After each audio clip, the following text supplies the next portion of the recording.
Guys welcome to my YouTube channel let's join pharmacy.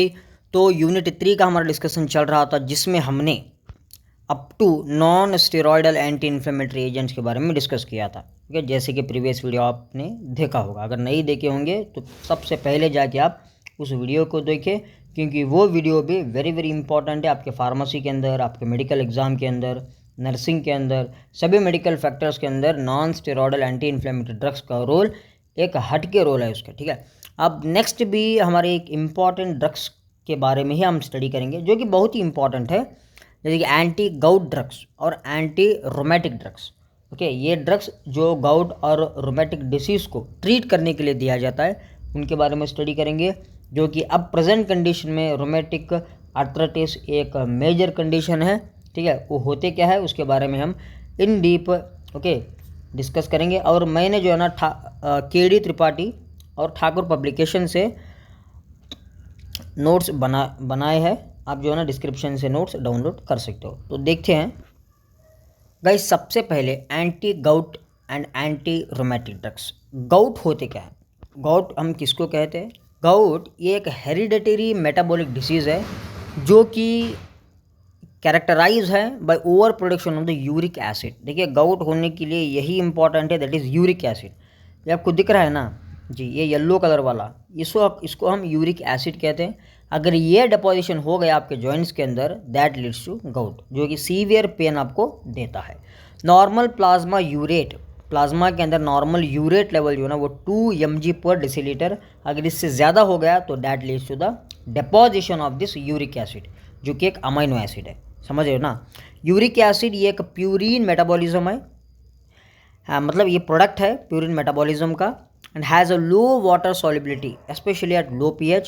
When blood urate levels are high, it precipitate and deposits in joints, kidneys and subcutaneous tissues. अगर blood urate level मतलब blood के अंदर urate level ज़्यादा हो गया तब क्या होगा? वो यूरेट जो है ना किडनीज़ के अंदर, देन जॉइंट्स के अंदर, जैसे कि आप देख रहे हैं, ठीक है, सब क्यूटेनियस टिश्यूज़ के अंदर इनका डिपॉजिट होना शुरू हो जाएगा। The inflammatory response is characterized by the local generation of the leukotrienes, PGs and migration of the neutrophil granulocytes into inflamed area। ये आपको इन्फ्लेम्ड एरिया दिख रहा है ना, ये किस लिए होता है? बिकॉज यहाँ होता क्या है गाइस, यहाँ local generation of the leukocytes होते हैं, मतलब माइग्रेशन होता है ल्यूकोसाइट्स का, प्रोस्टाग्लैंडिन्स का, न्यूट्रोफिल का, कि इसीलिए जो है ना ये एरिया हमारा क्या होता है? इन्फ्लेम होता है। जैसे कि हमने NSAID में देखा था इन्फ्लेमेशन होते कैसे। प्रोस्टाग्लैंडिन मेन इंपॉर्टेंट कॉज है। Okay, then some of the chemochemicals होते हैं और सम ऑफ द ल्यूकोट्राइन्स होते हैं। ओके, इंट्राल्यूकिन फैक्टर्स होते हैं, ये सभी इन्फ्लेमेशन को कॉज करते हैं। नेक्स्ट क्लासिफिकेशन की बात करें तो गाइस देखिए, drugs classification for gout, one is acute gout, then chronic gout जिसे हम हाइपर यूरिकेमिया भी कहते हैं। एक्यूट गाउट के लिए जो है ना हम NSAID का इस्तेमाल करते हैं, कॉल्चिसाइन और ग्लूकोकॉर्टिकॉइड्स। क्रोनिक कंडीशन के अंदर यूरिकोस्यूरिक्स और सिंथेटिक इनहिबिटर्स, जिसमें हम अलोपिरोनॉल और फेबोक्सटैट के बारे में भी डिस्कस करेंगे। तो देखते हैं एक्यूट गाउटी आर्थराइटिस होते क्या है। ये जो है ना ये it is a severe inflammation in a small joint due to precipitation of the urate crystals in the joint. समझ रहे हो ना? यहाँ होता क्या है गाइस, यहाँ मतलब ये गाउट कंडीशन के अंदर सीवियर इन्फ्लेमेशन होता है because of the urate crystals, because of the deposition of the urate crystals in the joint. यहाँ होता क्या है उसके बाद में साइंस अगर हम देखेंगे, जॉइंट्स के अंदर जो है ना इन्फ्लेमेशन आ जाती है, रेडनेस हो जाता है, ओके, एक्सट्रीमली पेनफुल रहता है। ओके, इन्हें ठीक करने के लिए इमीडिएट ट्रीटमेंट की ज़रूरत होती है with strong anti inflammatory drugs. अगर इससे नहीं ठीक होंगे तो हम दूसरे ड्रग्स देंगे जो कि स्पेसिफिक है।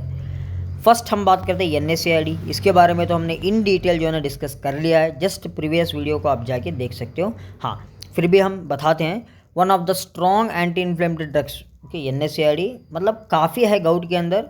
ओके, अगर माइनर है, एक्यूट है तो ये काफ़ी है।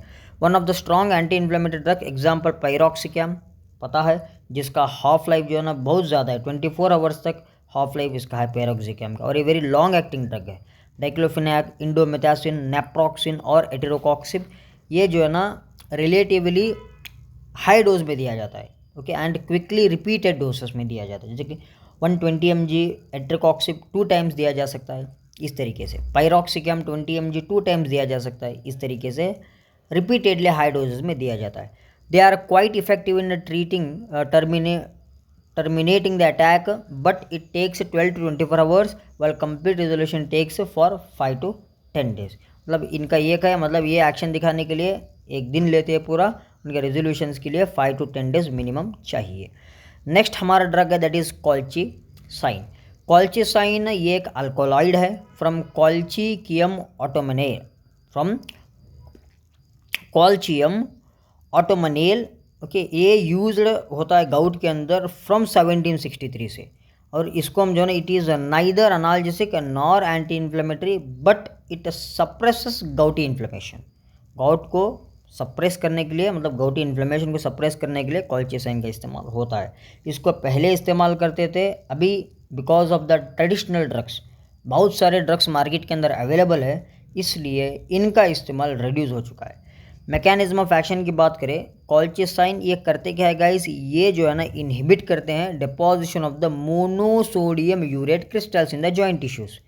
इसको हम क्या कहते हैं, मोनोसोडियम यूरेट क्रिस्टल्स को डिपॉजिट होने में ये बंद कर देते हैं, ठीक है। और ये इनहिबिट करते हैं ग्लूकोज ऑक्सीडेशन को, और कॉल्चिसाइन डिक्रीज करते हैं ल्यूकोसाइट माइग्रेशन को। समझ रहे हो ना, ये सभी इंपॉर्टेंट आपको समझना है।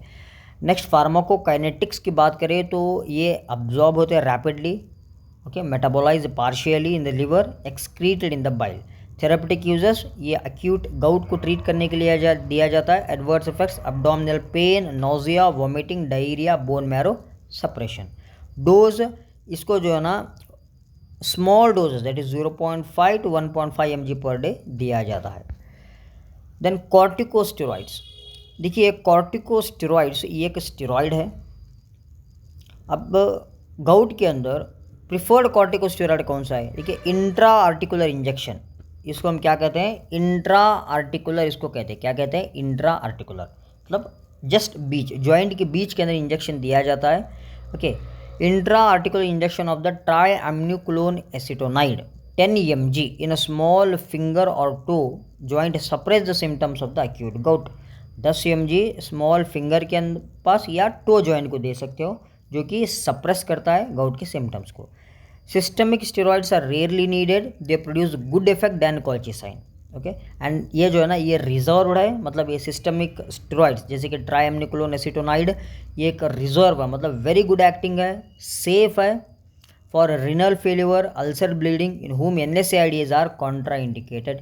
जिनमें NSAID कॉन्ट्रा इंडिकेटेड है उन पे हम बिल्कुल बेझिझक देते हैं, मतलब ये ट्राइएमिनोक्लोन एसीटोनाइड। इसके बाद में जो है ना हम prednisolone 40 to 60 mg given in 1 day, okay, followed tapering doses for 1 to 2 weeks। अभी टैपरिंग डोसेस मतलब देखिए सबसे पहले हम क्या करते हैं, ट्राइएमिनोक्लोन को दे देते हैं, उसके बाद जो है ना 40 to 60 mg जो है ना ये मेंटेन करने के लिए, स्टेरॉइड मेंटेन करने के लिए हम देते हैं प्रेडनिसोलोन को, और इसको धीरे धीरे हम क्या करते हैं, कम करते हैं, मतलब डोज को घटाते हैं। अब देखिए आप 60 mg दे दिया आज, कल जो है ना उसको हम क्या करेंगे 50 mg में कन्वर्ट करेंगे, देन 40 mg में कन्वर्ट किया जाएगा, देन 30, इसी तरीके से हम टैपर करेंगे, लो डोज करते आएंगे। नेक्स्ट यूरिकोसूरिक ड्रग्स, इसके अंदर प्रोबेनिसिड, ये यूरिक एसिड यहाँ largely reabsorbed by active transport while less of it is excreted. देखिए एक्चुअली यूरिक एसिड होता क्या है गाइस, यहाँ लार्जली अब्जॉर्ब होता है, यूरिक एसिड जो है ना वो लार्जली अब्जॉर्ब होता है बाय एक्टिव ट्रांसपोर्ट, कम एक्सक्रीट होता है इन द गाउट कंडीशन। हाँ, अगर एक्सक्रीट नहीं होगा तो यूरिन से यूरिक एसिड, तो क्या होगा, वो डिपॉजिट होने लगेगा बॉडी के अंदर, that leads to gout. Okay, so ये प्रोनिसिड, ये प्रोबेनिसिड जो है ना ये इनहिबिट करते हैं reabsorption of the uric acid को, यूरिक एसिड को अब्जॉर्ब करने ही नहीं देते। फार्माकोकाइनेटिक की बात करें तो एक कम्प्लीटली अब्जॉर्ब है ओरली, और 90% इनका PPB बॉन्ड है, मतलब प्लाज्मा प्रोटीन है, और ये partially metabolize in the liver, excreted by kidney. T half इनका half life time 6 to 8 hours है। एडवर्स इफेक्ट्स ये वेल टॉलरेटेड है, but dyspepsia is the most common side effect. Dyspepsia मतलब ये एक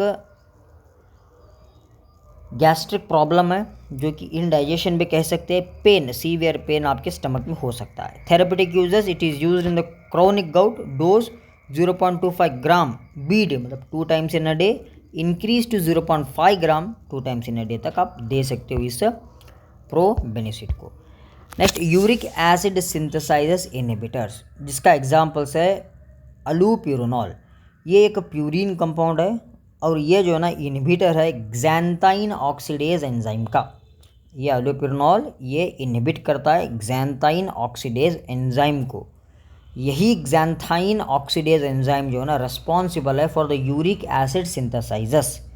अगर xanthine ऑक्सीडेज एंजाइम को अगर आप इनहिबिट कर देंगे तो यूरिक एसिड का सिंथेसिस नहीं होगा तो गाउट प्रॉब्लम से आप छुटकारा पाओगे। सिंपल मैकेनिज्म देखिए, यही हम देखते हैं allopurinol and its metabolites alloxanthine, okay, alloxanthine, ये क्या करते हैं, डिक्रीज करते हैं यूरिक एसिड सिंथेसाइज को from hypoxanthine and xanthine by inhibiting the xanthine oxidase enzyme.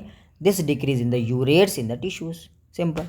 Pharmacokinetic की बात करें तो 80% जो है ना ये एडमिनिस्टर्ड ओरली होते हैं, मतलब ओरली अब्जॉर्ब होते हैं, और it does not bond to plasma protein, largely metabolize हो जाते हैं टू अलोक्सैंथाइन फॉर्म के अंदर इन द लिवर और एक्सक्रीटेड 1/3 इन यूरिन। ओके, पूरे एक भाग के अंदर 1/3 जो है ना यूरिन से जो है ना ये क्या होते हैं, ये एक्सक्रीट हो जाते हैं।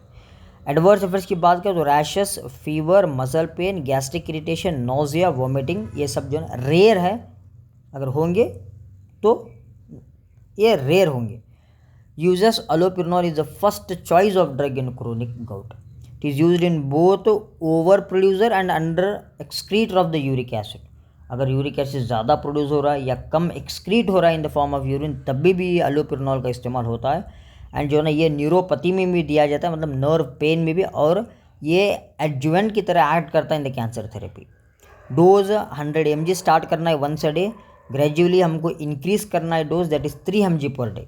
अगर पेशेंट को ज़रूरत है तो 300 mg पर डे जो है ना हम दे सकते हैं। मैक्सिमम जो है ना 600 mg पर डे का इस्तेमाल कर सकते हैं। देन फेब्यूसोस्टैट, ये एक newer non purine xanthine oxidase inhibitor, ठीक है, एंड इट इज़ इक्वली और effective than the allopurinol in lowering blood uric acid level in patients. Pharmacokinetic, ये रैपिडली अब्जॉर्ब होते ओरली, इनका हाई प्लाज्मा प्रोटीन बॉन्ड रहता है और लिवर के अंदर मेटाबोलाइज होते हैं, excreted by the kidneys. T half life इनका जो है ना 6 आवर्स तक का है। एडवर्स इफेक्ट्स, लिवर डैमेज हो सकता है इसका, इससे लेने से फेब्यूक्सोस्टैट को, डायरिया, नोजिया, हेडेक हो सकता है। डोज की अगर बात करें तो गाइज हमको स्टार्ट करना है 40 mg वंस अ डे, ठीक है, देन इसको 80 mg वंस अ डे देना है। अगर okay target uric acid level achieve नहीं होगा, मतलब यूरिक एसिड लेवल कम नहीं हो रहा है, मतलब डिपॉजिशन टिश्यूज़ के अंदर जो है ना घट नहीं रहा है, तब आप 120 mg पर डे तक दे सकते हो। एक्चुअली इसको डिवाइडेड डोज में देना बेहतर है, जैसे कि 80 mg आप प्रिफर कर रहे हो तो मॉर्निंग 1 नाइट 1, इस तरह आके आप देख सकते हो, दे सकते हो। नेक्स्ट हमारा है anti rheumatoid drugs. Rheumatoid arthritis is an autoimmune disease in which there is a joint inflammation. होता क्या है गाइज, ये एक जॉइंट इन्फ्लेमेशन है। क्या है ये? जॉइंट इन्फ्लेमेशन, आपको दिख रहा है। Synovial proliferation and destruction of the articular cartilage, इसको हम क्या कहते हैं, इसको बोलते हैं आर्टिकुलर कार्टिलेज, जो आपको दिख रहा है ना, ये आर्टिकुलर कार्टिलेज क्या होता है, ये जो है ना डिस्ट्रक्ट हो जाता है, so that leads to the severe pain inflammation, जिसे हम क्या कहते हैं, rheumatoid arthritis. These inflammatory cell, ये सेल्स जो है ना इन्फ्लेमेशन होकर क्या प्रोड्यूस करेंगे, लाइसोसोमल एंजाइम्स और प्रोस्टाग्लैंडिन, जो पेन को इंक्रीज करते हैं। ओके, और ये ड्रग्स, मतलब ये एंटी रूमेटॉइड ड्रग्स क्या करते हैं, ये ड्रग जो है ना इन सभी कंडीशंस को सप्रेस करते हैं, मतलब रूमेटॉइड को सप्रेस करते हैं और कंडीशंस को बेटर बनाते हैं। समझ रहे हो ना आप? और ये एंटी रूमेटॉइड ड्रग्स जो है ना हम NSAID के साथ भी देते हैं, जो कि वेरी वेरी प्रिफरेबल है। आपको एंटी रूमेटॉइड ड्रग्स को NSAID के साथ देना चाहिए। अगर आप एंटी रूमेटॉइड ड्रग्स को NSAID के साथ देंगे, उन्हें हम क्या कहते हैं, disease modifying anti rheumatic drugs, जो DMARDS भी कहा जाता है, डिसीज़ मॉडिफाइंग। क्लासिफिकेशन की बात करें तो guys anti rheumatoid drugs mainly जो है ना दो तरीके से क्लासीफाई हो चुके हैं। One is disease modifying anti rheumatoid drugs, मतलब ये इसको जो है ना हम इन ड्रग्स को हम NSAID के साथ देते हैं। देन एडजुवेंट ड्रग्स जैसे कि प्रेडनिसोलोन या अदर ग्लूकोकॉर्टिकॉइड्स, जिसमें नॉन बायोलॉजिकल ड्रग्स आते हैं, जिसमें मिथोट्रेक्सेट आता है, अज़ाथियोप्रिन आते हैं, साइक्लोस्पोरिन आते हैं, देन सल्फासालाज़ाइन आते हैं, हाइड्रोक्सीक्लोरोक्वीन आते हैं। बायोलॉजिकल एजेंट्स के अंदर जो है ना TNF अल्फा इनिबिटर्स आते हैं, जिसमें एटानरसेप्ट आता है, ओके, और इन फ्लेक्सिमैब, ये सबको हम देखेंगे। सबसे पहले देखते हैं नॉन बायोलॉजिकल ड्रग्स, जिसका एग्जाम्पल है इम्यूनोसप्रेसेंट्स। देखिए मिथोट्रेक्सेट, ये जो है ना दिस डाईहाइड्रोफोलेट रिडक्टेज इनिबिटर्स, ये क्या करता है, ये है हमारा dihydrofolate reductase inhibitor, has prominent immunosuppressant and anti inflammatory property, okay. और ये जो है ना बेनिफिशियल इफेक्ट दिखाता है in rheumatoid arthritis, okay, by inhibiting cytokinin synthesis, chemotaxis and cell mediated immune reactions। Cytokinin जो इन्फ्लेमेशन के लिए इम्पॉर्टेंट है और खीमोटैक्सिस जो इन्फ्लेमेशन पेन के लिए इम्पॉर्टेंट है, इन सभी को जो है ना इनहिबिट किया जाएगा इस इम्यूनोसप्रेसेंट्स के द्वारा। ऑनसेट ऑफ ट्रीटमेंट जो है ना relieve the symptoms for in 3 to 4 weeks. जब आप ट्रीटमेंट स्टार्ट करेंगे 3 to 4 वीक्स के बाद जो है ना आपको रिलीफ लगने लगेगा, और इसको मिक्स करना है with DMARDs for good action. Pharmacokinetic, ये ओरल बायो अवेलेबिलिटीज़ का वेरी होता है, एक्सक्रीशन प्रॉपर नहीं रहता है, हेंस ये जो है ना लिवर और किडनी डिसीज़ पेशेंट्स के अंदर रिकमेंड नहीं किया जाता है। Side effects oral ulceration, then gastric irritation, liver cirrhosis, chest infection, अब लंग्स इन्फेक्शन होना। Doses, induction of the oral dose of 7.5 to 1.5 mg weekly has improved RA। आप 7.5 या 7.5 से लेकर 15 mg पर डे तक दे सकते हो, पर डे नहीं, पर वीकली आप दे सकते हो। वीकली, एक बात याद रखिए, वीकली आप दे सकते हो, पर डे नहीं दे सकते, because it shows severe side effects, और ये हाईली कॉन्ट्रा इंडिकेटेड है, मतलब ये X type of the schedule drug है in pregnancy and lactating women. Azathioprine, this purine synthesize inhibitor acts after getting converted to 6 मार्केप्टोप्यूरोन।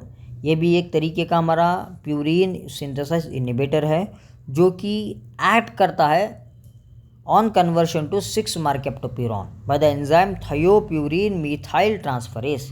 समझ रहे हो ना, ये एक पोटेंट सप्रेसेंट है ऑफ सेल मीडिएटेड इम्यूनिटी, और इसको जो है ना कॉर्टिकोस्टेरॉइड्स के साथ दिया जाता है to improve the conditions of the rheumatoid arthritis. Dose 50 to 150 mg per day तक इसको हम दे सकते हैं।